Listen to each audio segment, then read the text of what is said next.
এই ভিডিଓରେ ଆରମ୍ଭରୁ ଶେଷ ପର୍ଯ୍ୟନ୍ତ ଦେଖିଲେ ଆମେ ଜାଣିବା ନଡ଼ିଆ ପାଣି ଓ ପଇଡ଼ ପାଣିରେ ଥିବା ଔଷଧୀୟ ଗୁଣ, ନଡ଼ିଆ ପାଣି ପିଇଲେ କ'ଣ ସବୁ ଉପକାର ପାଇବା, ପଇଡ଼ ପାଣି ପିଇଲେ କ'ଣ ସବୁ ଉପକାର ପାଇବା। ଆମ ବାଡ଼ିରେ ସାଧାରଣତଃ ନଡ଼ିଆ ଗଛ ଥାଏ ବା ନଡ଼ିଆ ଗଛ ନଥିଲେ ବି ନଡ଼ିଆ ଗଛ ଲଗାଇବା, ଆମେ ଉଭୟ ଉପକାର ପାଇବା। ନଡ଼ିଆ ପାଣିରୁ ଔଷଧୀୟ ଗୁଣ ସବୁ ପାଇବା। କ'ଣ ଔଷଧୀୟ ଗୁଣ ରହିଛି? ସେ ନଡ଼ିଆ ପାଣି ପିଇବା, ପଇଡ଼ ପାଣି ପିଇବା, ବିଭିନ୍ନ ଔଷଧୀୟ ଗୁଣ ଭରପୁର ରହିଛି। ନଡ଼ିଆ ପାଣି, ପଇଡ଼ ପାଣି ପିଇଲେ ଅନେକ ରୋଗରୁ ଆମେ ଉପଶମ ପାଇବା, ଯାହା ଆମର ଶରୀରକୁ ଅନେକ ଉପକାର ମିଳିବ। ନଡ଼ିଆ ପାଣିରୁ କ'ଣ କ'ଣ ସବୁ ଔଷଧୀୟ ଗୁଣ ରହିଛି, ପଇଡ଼ ପାଣିରେ କ'ଣ କ'ଣ ଔଷଧୀୟ ଗୁଣ ରହିଛି, ଏହି ଭିଡ଼ିଓଟି ସ୍କିପ୍ ନକରି ଆରମ୍ଭରୁ ଶେଷ ପର୍ଯ୍ୟନ୍ତ ଦେଖିଲେ ନିଶ୍ଚିତ ଭାବରେ ଆମେ ନଡ଼ିଆ ପାଣି ଓ ପଇଡ଼ ପାଣିରେ ଥିବା ଔଷଧୀୟ ଗୁଣ ବିଷୟରେ ଅନେକ କଥା ଜାଣିପାରିବା। ନଡ଼ିଆ ପାଣି ଓ ପଇଡ଼ ପାଣି ଏହା ଶରୀର ପାଇଁ କେତେ ଉପକାରୀ, କେଉଁ କେଉଁ ରୋଗର ଉପଶମ କରିଥାଏ, ନିଶ୍ଚିତ ଭାବରେ ଏହି ଭିଡ଼ିଓଟି ଦେଖିଲେ ଜାଣିପାରିବା। ନଡ଼ିଆ ପାଣି ଆମ ଶରୀର ପାଇଁ ହିତକାରକ। ନଡ଼ିଆ ପାଣିରେ ଖଣିଜ ଲବଣ ଭରପୁର ରହିଥାଏ। ନଡ଼ିଆ ପାଣି ପିଇଲେ ଆମ ଶରୀରକୁ ଶକ୍ତି ମିଳେ। ଏହା ଆମ ଶରୀରର ରୋଗ ପ୍ରତିରୋଧକ ଶକ୍ତି ବଢ଼ାଇଥାଏ, ଫଳରେ ଶରୀରରେ କୌଣସି ରୋଗ ହେବାର ଆଶଙ୍କା କମ୍ ଥାଏ। ଏହା ଆମ ଶରୀରର ମୋଟାପଣକୁ ବି ଦୂର କରିଥାଏ। ନଡ଼ିଆ ପାଣି ପିଇବା ଦ୍ୱାରା ଆମକୁ ବାରମ୍ବାର ଭୋକ ହୋଇନଥାଏ। ବିଶେଷ କରି ସକାଳେ ନଡ଼ିଆ ପାଣି ପିଇଲେ ଶରୀର ପାଇଁ ଅଧିକ ଲାଭଦାୟକ ହେବ। ନଡ଼ିଆ ପାଣି ପିଇଲେ ଆମେ ଅନେକ ଉପକାର ପାଇବା। ନଡ଼ିଆ ପାଣି ପିଇଲେ ଗଳଗଣ୍ଡ ଭଳି ମାରାତ୍ମକ ରୋଗ ଭଲ କରିବାରେ ସାହାଯ୍ୟ କରିଥାଏ। ଆମ ଶରୀରରେ ବୃକ୍କକୁ ସୁସ୍ଥ ରଖେ ନଡ଼ିଆ ପାଣି। ନଡ଼ିଆ ପାଣି ପିଇଲେ ୟୁରିନ୍ ଇନଫେକ୍ସନ୍ ଭଳି ମାରାତ୍ମକ ରୋଗ ହେବାର ଆଶଙ୍କା କମ୍ ଥାଏ। ଅନେକ ଉଦାହରଣ ଦେଖାଯାଇଛି। କିଛି ଲୋକ ନଡ଼ିଆ ପାଣିରେ ଅଣ୍ଡା ଭିତରେ ଥିବା ଧଳା ଅଂଶକୁ ମିଶାଇ ପିଇଥାନ୍ତି, କାରଣ ଅଣ୍ଡାର ଧଳା ଅଂଶରେ ଅଧିକ ପ୍ରୋଟିନ୍ ଓ କ୍ୟାଲସିୟମ୍ ଭରପୁର ହୋଇ ରହିଥାଏ। ନଡ଼ିଆ ପାଣିରେ ଖଣିଜ ଲବଣ ଥାଏ। ଏହାକୁ ମିଶାଇ ପିଇଲେ ଆମ ଶରୀରକୁ ଶକ୍ତି ମିଳେ। ନଡ଼ିଆ ପାଣି ଆମର ତ୍ୱଚା ମସୃଣ ଓ ଉଜ୍ଜ୍ୱଳ କରିଥାଏ। ସେହିପରି ପଇଡ଼ ପାଣିର ପ୍ରଭାବରେ ଶରୀରରେ ଥିବା ଅନେକ ରୋଗ ସମସ୍ୟାରୁ ମୁକ୍ତି ମିଳିଥାଏ। ଆମ ପାନୀୟ ତୁଳନାରେ ପଇଡ଼ ପାଣିରେ କ୍ୟାଲୋରିର ମାତ୍ରା କମ୍ ଥିବା ହେତୁ ଏହା ଶରୀର ମେଦବୃଦ୍ଧି କରେ ନାହିଁ। ଏହା ସହ ପଇଡ଼ ପାଣି ଶରୀରର ଜଳୀୟ ଅଂଶ ଧରି ରଖିବା ଓ ଓଜନ ହ୍ରାସ କରିବାରେ ସହାୟକ ହୋଇଥାଏ। ପଇଡ଼ ପାଣିରେ ପ୍ରଚୁର ମାତ୍ରାରେ ପୋଟାସିୟମ୍ ଥାଏ। ଏହା ମସ୍ତିଷ୍କ ଓ ସ୍ନାୟୁକୁ ଅଧିକ ସକ୍ରିୟ କରିବାରେ ବିଶେଷ ଭୂମିକା ନେଇଥାଏ। ଦିନକୁ ଗୋଟିଏ ପଇଡ଼ ପିଇଲେ ପ୍ରାୟ 13% ପୋଟାସିୟମ୍ ଶରୀରକୁ ମିଳିଥାଏ।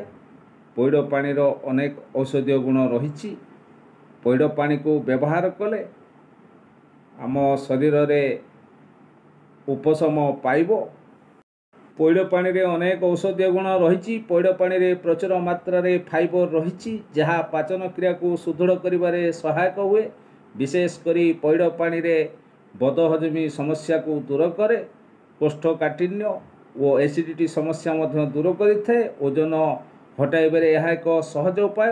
ପଇଡ଼ ପାଣି ଓଜନ କମ୍ କରିବା ସହ ପାଚନ ପ୍ରକ୍ରିୟାକୁ ସକ୍ରିୟ କରିଥାଏ। ଶରୀରରେ ମ୍ୟାଗ୍ନେସିୟମ୍ ସ୍ତର କମ୍ ହେଲେ ମାଇଗ୍ରେନ୍ ରୋଗ ହୋଇଥାଏ। ବିଶେଷଜ୍ଞଙ୍କ ମତରେ ପ୍ରତିଦିନ ପଇଡ଼ ପାଣି ପିଇଲେ ମାଇଗ୍ରେନ୍ ରୋଗ ନ ହେବା ସହ ମୁଣ୍ଡବିନ୍ଧା ଦୂର ହୋଇଥାଏ। ସେହିପରି ପଇଡ଼ ପାଣି ପିଇବା ଦ୍ୱାରା ମଧୁମେହ ରୋଗ ମଧ୍ୟ ନିୟନ୍ତ୍ରିତ ହୋଇଥାଏ। ପଇଡ଼ ପାଣିରେ ପ୍ରଚୁର ମାତ୍ରାରେ ଆଣ୍ଟି ଅକ୍ସିଡାଣ୍ଟ ରହିଛି। ଏହା ତ୍ୱଚା ଉଜ୍ଜ୍ୱଳ, ଶରୀରର ବିଭିନ୍ନ କ୍ଷତ ଚିହ୍ନ ଦୂର କରିବାରେ ସହାୟକ ହୋଇଥାଏ। ଶରୀରରେ କୌଣସି କ୍ଷତ ଚିହ୍ନ ଦୂର କରିବା ପାଇଁ ଖାଦ୍ୟରେ ପ୍ରଚୁର ମାତ୍ରାରେ ଆଣ୍ଟି ଅକ୍ସିଡାଣ୍ଟ ଯୁକ୍ତ ଖାଦ୍ୟ ସାମିଲ କରାଯାଏ। ପଇଡ଼ ପାଣି ଏଥିପାଇଁ ବହୁତ ଭଲ। ପଇଡ଼ ପାଣି ପିଇଲେ ସବୁ ଦୂର ହୁଏ। ପଇଡ଼ ପାଣି ପିଇବା ଦ୍ୱାରା ଉଚ୍ଚ ରକ୍ତଚାପ ଜନିତ ସମସ୍ୟାକୁ ମଧ୍ୟ ଦୂର କରାଯାଇପାରେ।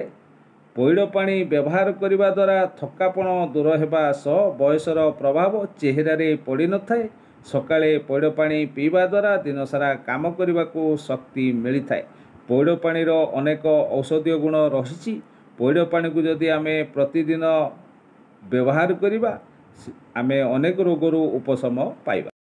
ବୈଜ୍ଞାନିକମାନେ ମତ ପ୍ରକାଶ କରିଛନ୍ତି ଯେ ପଇଡ଼ ପାଣିରେ ଥିବା ଏକ ପ୍ରକାର ହର୍ମୋନ୍ ଶରୀରର ଉତ୍ତମ କୋଷଗୁଡ଼ିକ ସକ୍ରିୟ କରେ। ଏହାଦ୍ୱାରା କ୍ୟାନ୍ସର ସୃଷ୍ଟି କରୁଥିବା କୋଷଗୁଡ଼ିକୁ ନିଷ୍କ୍ରିୟ କରିଦିଏ। ନିୟମିତ ପଇଡ଼ ପାଣି ପିଇବା ଦ୍ୱାରା ହୃଦୟଜନିତ ରୋଗ ଦୂର ହୋଇଥାଏ। ପଇଡ଼ ପାଣିର ଅନେକ ଔଷଧୀୟ ଗୁଣ ରହିଛି। ପଇଡ଼ ପାଣିକୁ ବ୍ୟବହାର କଲେ ଏହିପରି ଅନେକ ରୋଗରୁ ଆମେ ରକ୍ଷା ପାଇପାରିବା। ପଇଡ଼ ପାଣି ପିଇଲେ ଯେଉଁମାନଙ୍କର କିଡ଼ନୀ ଷ୍ଟୋନ୍ ସମସ୍ୟାର ସମାଧାନ ଚାହୁଁଛନ୍ତି ବା ତାହା ନହେଲେ ସେଥିପାଇଁ ପଇଡ଼ ପାଣି ପିଇବା ଉଚିତ। ଗର୍ଭବତୀମାନେ ମଧ୍ୟ ପଇଡ଼ ପାଣି ପିଇବା ଉଚିତ, କାରଣ ଗର୍ଭାବସ୍ଥାରେ ମହିଳାମାନଙ୍କୁ ପଇଡ଼ ପାଣି ସୁସ୍ଥ ରଖିଥାଏ। ତା ଛଡ଼ା ସେମାନେ ସହଜରେ କୌଣସି ସଂକ୍ରମଣରେ ଶିକାର ହୋଇନଥାନ୍ତି। ଗର୍ଭବତୀ ମହିଳାଙ୍କ ପଇଡ଼ ପାଣି ପିଇଲେ ନବଜାତ ଶିଶୁର ରଙ୍ଗ ଗୋରା ହୋଇଥାଏ ବୋଲି କୁହାଯାଏ। ପଇଡ଼ ପାଣିରୁ ଅନେକ ଔଷଧୀୟ ଗୁଣ ରହିଛି। ପଇଡ଼ ପାଣି ପିଇଲେ ଆମେ ସେ ଔଷଧୀୟ ଗୁଣଗୁଡ଼ିକ ନିଶ୍ଚିତ ଭାବରେ ପାଇ ଶରୀରକୁ ସୁସ୍ଥ ରଖିପାରିବା, ବିଭିନ୍ନ ରୋଗରୁ ରକ୍ଷା ପାଇପାରିବା। ରୋଗ ଉପଶମ ପାଇଁ ପଇଡ଼ ପାଣି ପିଇବା ଦରକାର। ସେହିପରି ପଇଡ଼ ପାଣିରେ ଭିଟାମିନ୍ ସି, ଫାଇବର ଓ ପ୍ରୋଟିନ୍ ପ୍ରଚୁର ମାତ୍ରାରେ ଥିବା ହେତୁ ରକ୍ତ ସଞ୍ଚାଳନକୁ ଉନ୍ନତ କରିଥାଏ। ଏହାଛଡ଼ା ହୃଦରୋଗୀମାନଙ୍କ ପାଇଁ ମଧ୍ୟ ଲାଭପ୍ରଦ। ପଇଡ଼ ପାଣି ପିଇଲେ ମାଂସପେଶୀରେ ବିନ୍ଧା ଛିଟିକା ହେଉଥିଲେ ତାହା କମିଯାଏ। ତା ଛଡ଼ା ଏହା ମାନସିକ ଚାପକୁ ହ୍ରାସ କରିବାରେ ମଧ୍ୟ ସାହାଯ୍ୟ କରେ। ଏହା ମାନସିକ ଉତ୍ତେଜନା ଓ ଉତ୍କଣ୍ଠାକୁ ବି କମ୍ କରିଥାଏ। ପଇଡ଼ ପାଣିର ଅନେକ ଔଷଧୀୟ ଗୁଣ ରହିଛି। ପଇଡ଼ ପାଣିକୁ ପ୍ରତିଦିନ ବ୍ୟବହାର କଲେ ଆମେ ଅନେକ ଉପକାର ପାଇବା। ମୁହଁରେ ହୋଇଥିବା ବ୍ରଣର ଦାଗ ବା ଅନ୍ୟ କୌଣସି ଚିହ୍ନ ରହିଥାଏ, ତେବେ ପଇଡ଼ ପାଣିର ବ୍ୟବହାର ଦ୍ୱାରା ସେଥିରୁ ମୁକ୍ତି ମିଳିପାରେ। ପଇଡ଼ ପାଣିକୁ ହାତ ଓ ନଖରେ ମଧ୍ୟ ଲଗାଯାଇପାରେ। ଆଶା କରୁଛି ଭିଡ଼ିଓଟି ଆରମ୍ଭରୁ ଶେଷ ପର୍ଯ୍ୟନ୍ତ ଦେଖିବା। ପସନ୍ଦ ଲାଗିଲେ ଭିଡ଼ିଓକୁ ଲାଇକ୍ କରିବା, ସେୟାର କରିବା, କମେଣ୍ଟ ଦେବା। ନୂତନ ଶିକ୍ଷଣୀୟ ଭିଡ଼ିଓ ପାଇବା ପାଇଁ ବିଡି ଟିଚିଂ ୟୁଟ୍ୟୁବ୍ ଚ୍ୟାନେଲକୁ ସବସ୍କ୍ରାଇବ୍ କରିବା, ପାଖରେ ଥିବା ବେଲ୍ ଆଇକନ୍କୁ ପ୍ରେସ୍ କରିବା। ପ୍ରତିଦିନ ବିଡି ଟିଚିଂ ତରଫରୁ ଯାଉଥିବା ନୂତନ ଶିକ୍ଷଣୀୟ ଭିଡ଼ିଓ ନୋଟିଫିକେସନ୍ ସର୍ବପ୍ରଥମେ ପାଇବା। ଧନ୍ୟବାଦ।